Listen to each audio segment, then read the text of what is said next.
How's everybody doing? Okay, we're gonna do part two of the codependent relationship, a break from the compatibility and incompatibility series of signs. Okay, we're doing a break, and if you remember, we're gonna jump right in. If you remember that we talked about uh, certain dynamics about the codependency, what triggers a codependency, what are the stages, and I think I left off on part three because a codependency is a process, it's gradual, and what allows a codependent relationship to exist, to occur, is that you have two people, each of them incomplete. And when they get together, they become one and they become a whole. If they're separated, each person is not an individual being in and of themselves. And that has a lot to do with their psychological backgrounds and their childhood backgrounds that allow them to be wounded and stay wounded. So each one is looking for a savior or a rescuer, a latchkey, where they can grab on each other and together hone in resources and learn to survive. But that requires a price. And that price is surrender your own sense of identity and ego to enmesh with he who can provide you with the security that you need to survive. And then in turn, the person providing the security is also getting a form of security himself, in the sense that he's gaining approval or has someone that is providing him some kind of audience platform for him to assert a certain degree of control or power. Because, in a codependent relationship, one has the money and one doesn't. The one doesn't have the money is obviously dependent on the one that doesn't have the money is obviously dependent on the one that has the money. But what people don't see is that the one that has the money is missing and lacking something as well that he requires from the seemingly weak person that has no money, in which is seeking his security needs. So both of them have issues of control and also security needs. This security can come in different forms: financially, emotionally, or spiritually, as we covered in part one. Okay, so here both partners are going to be coming together with a certain image fantasy that they have created about themselves and that they've also created in their head about you. hmm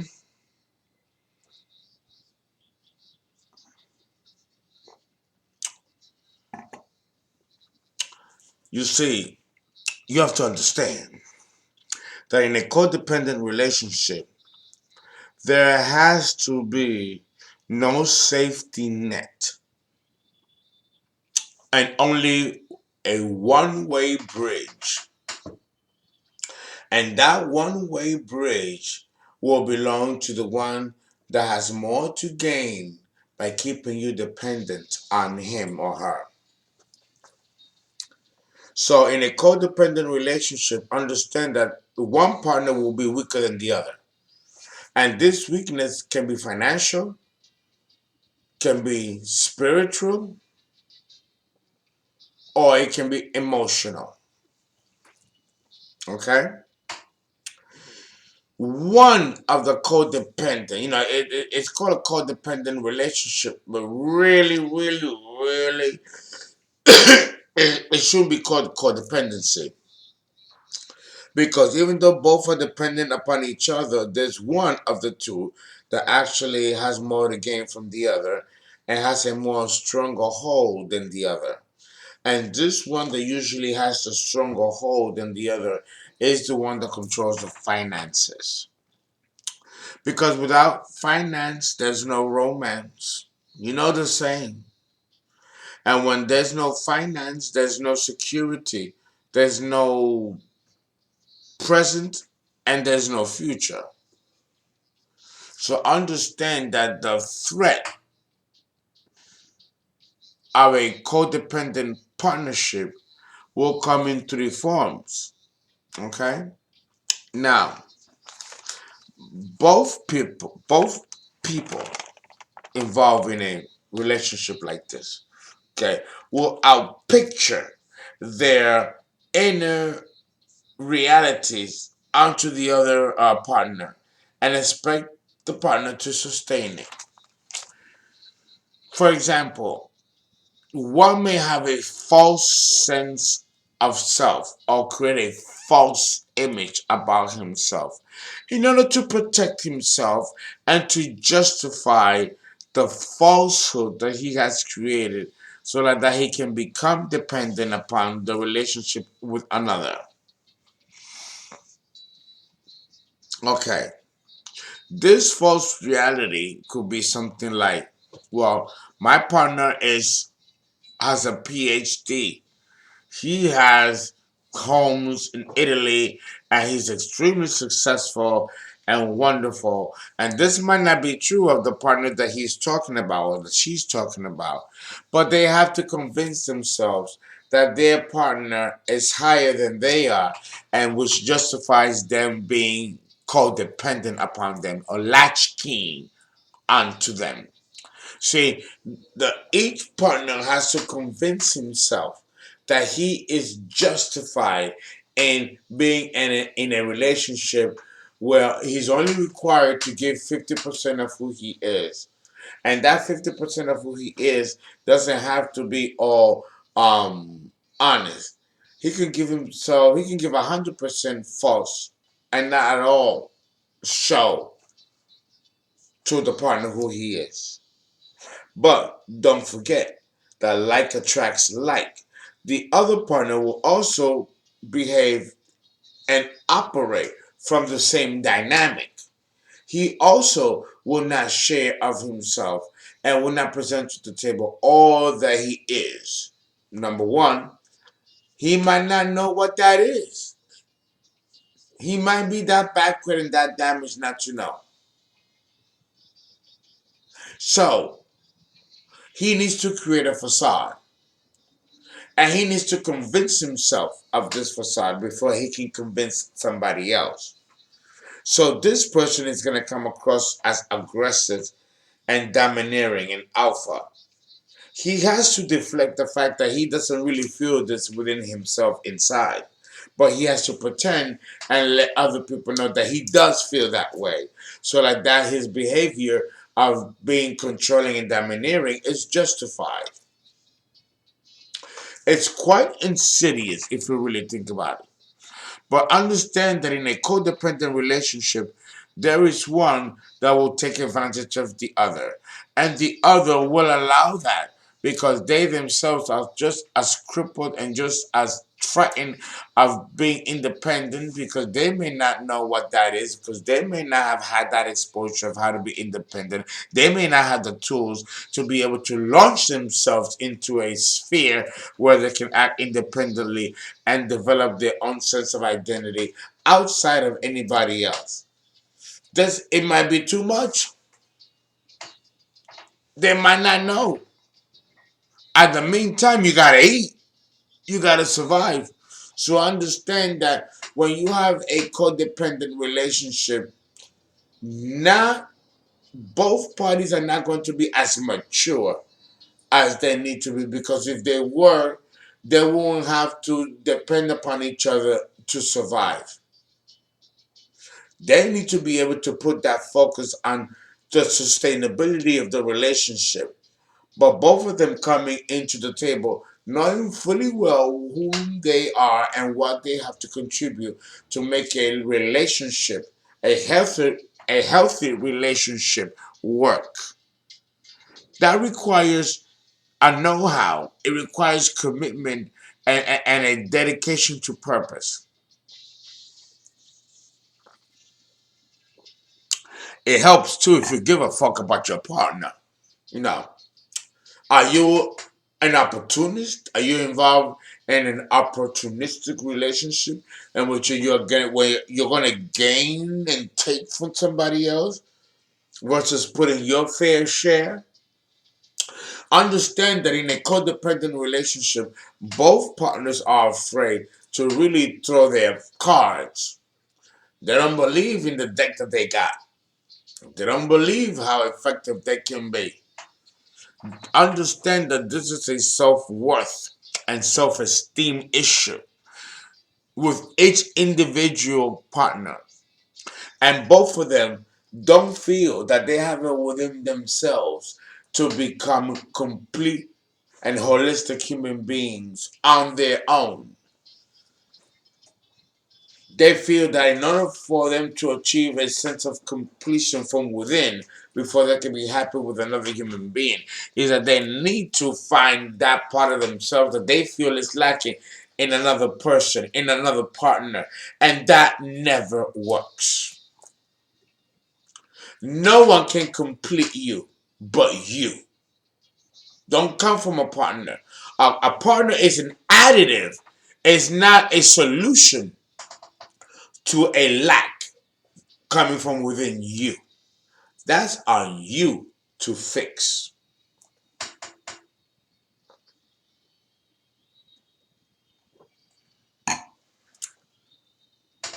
Otherwise, you have no business being in a relationship. If you don't understand this, fuck the fact that you work or don't work towards it. You got to know what you're dealing with before you know what to work towards. And in a relationship, you have to be at peace with yourself. You have to be happy with yourself. Being in a codependent relationship is not going to confer happiness. It's just not. Although it seems to appear to be the case, people looking from the outside in. And it's not. It's an illusion. So understand that both partners are going to try to project their inner realities onto the partner and expect the partner to sustain it. To the rest of society, to those who are looking and paying attention, because we got to keep the appearances.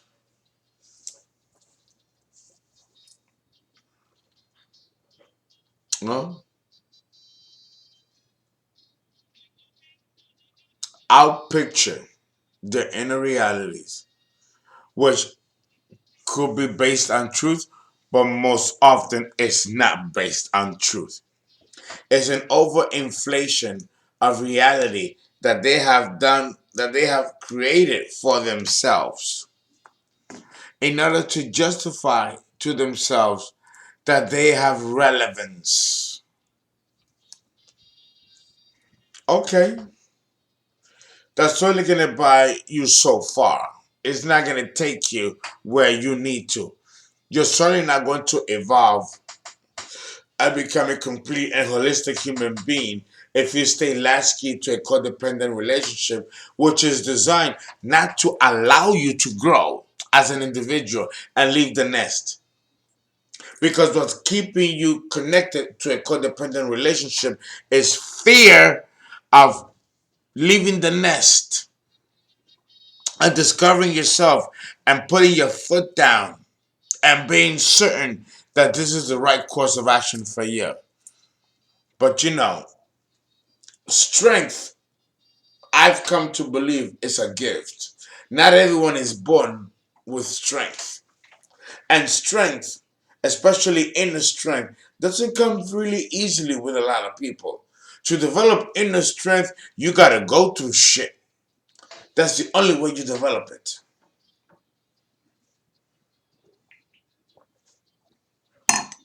It's true. It's true. So, both people will outpicture their inner realities onto the other and expect the partner to sustain it. Okay, both partners never grow up and never are able to see themselves objectively and realistically. Both partners never learned or assimilated or even understood the rules of engagement. Now, this is important to know. The rules of engagement.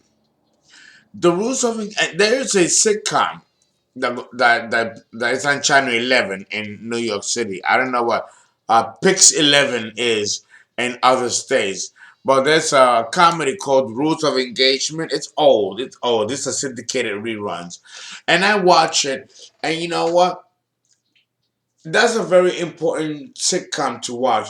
It's not really funny. It's cute, but it's not really funny. But I understand the premise of the sitcom. There are rules of engagement when it comes to developing interpersonal relationships. And if you don't respect or even know the rules of engagement, there is no way that you're going to foster and develop or cultivate a healthy relationship dynamic if you don't understand the rules of engagement in the first place.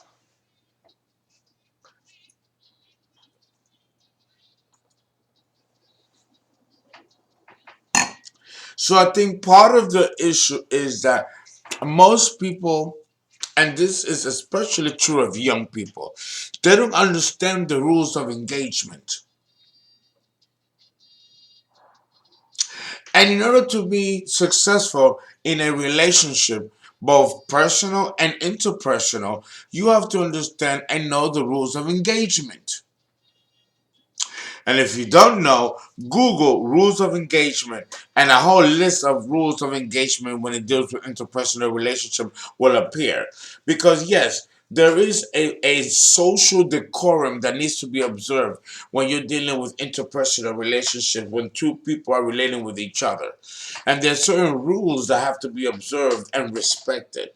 But here we go. That takes a certain level of education, a certain level of exposure, and are willing to perform and behave and react outside the box. Do young people possess this kind of discipline, or is it going to come from those who are middle aged or older? You know, the millennials today is a mixed bag. It's a mixed bag. But so far, I'm liking what I'm seeing amongst the millennials. They're willing to tackle issues that we old G's still fear to tread. The concerns and issues that plagued us growing up when we were dealing with interpersonal relationships growing up and going through our pubescent period is not going to be the same thing that's going to plague the millennials today or even Generation X. This is nothing for the millennials. Nothing. This is something that, at best, is a technicality and can be mitigated quite quickly and easily. You don't gotta fuck people's head up, fuck your heart, and fuck you up. You know? Millennials are not gonna think that deep about it. No, they won't. They won't. They're here to change things, even if it means breaking it down in order for the new idea and concepts and precepts to develop. Then about being thrown off to the sidebar, even though that's how it appears now. That's a deception.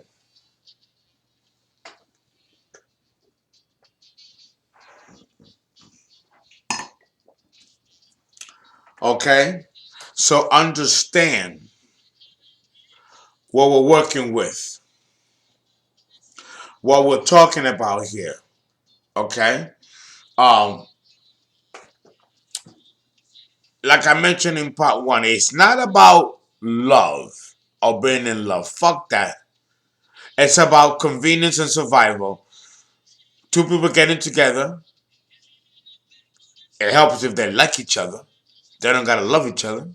It's good if they love each other. They don't have to be in love with each other.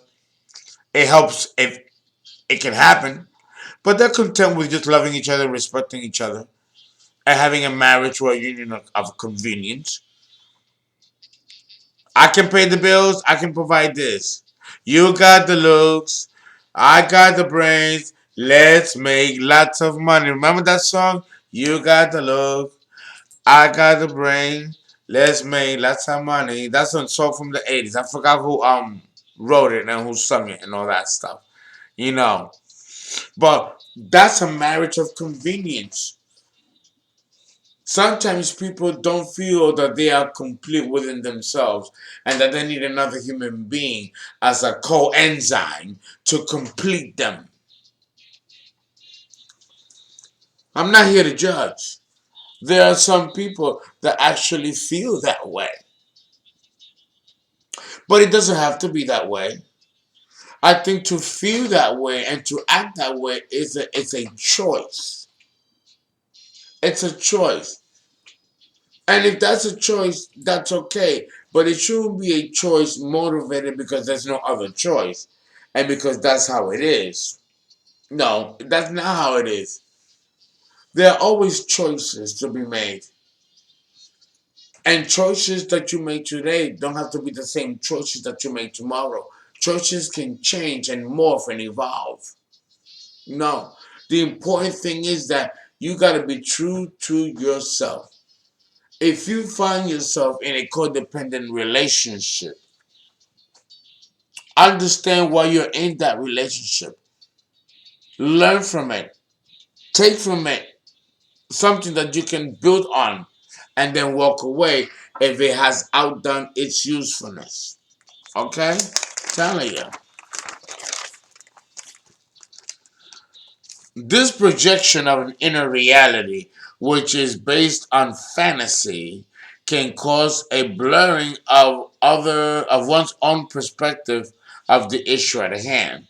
Okay, and can lose its uh, and can lose if taken too far their sense of the own identity. Right. They can lose their sense of identity, if they allow this kind of blurring to occur, if they let it occur, allow it too much. Okay. Each person will not care for the advancement or the evolution of the other. Each person will deliberately impede the growth and evolution of the other. Loss of ego and personality is likely. Yeah. Yeah, because of their codependent needs, the couple becomes so psychologically enmeshed with each other that boundaries are blurred and a unhealthy relationship dynamic becomes not a healthy relationship dynamic becomes unhealthy and becomes non-existent. Actually, it's what I meant to say. So what happens? A sadomasochistic dynamic is developed between the couple. A system of reward and punishment is developed. Both partners are still psychologically, emotionally wounded on a deeper level. Okay, over time, a codependent relationship will give rise to the feeling that each cannot live without the other. Each partner will do whatever is necessary. Violence or physical assault is likely. If children are involved, they will inherit the same relationship dynamic. If anything threatens the codependency of this relationship, death can occur psychologically to one of the partners. At worst, physical death through suicide can occur and has occurred. What creates a codependent relationship is fear of growing up. And we're done with codependency.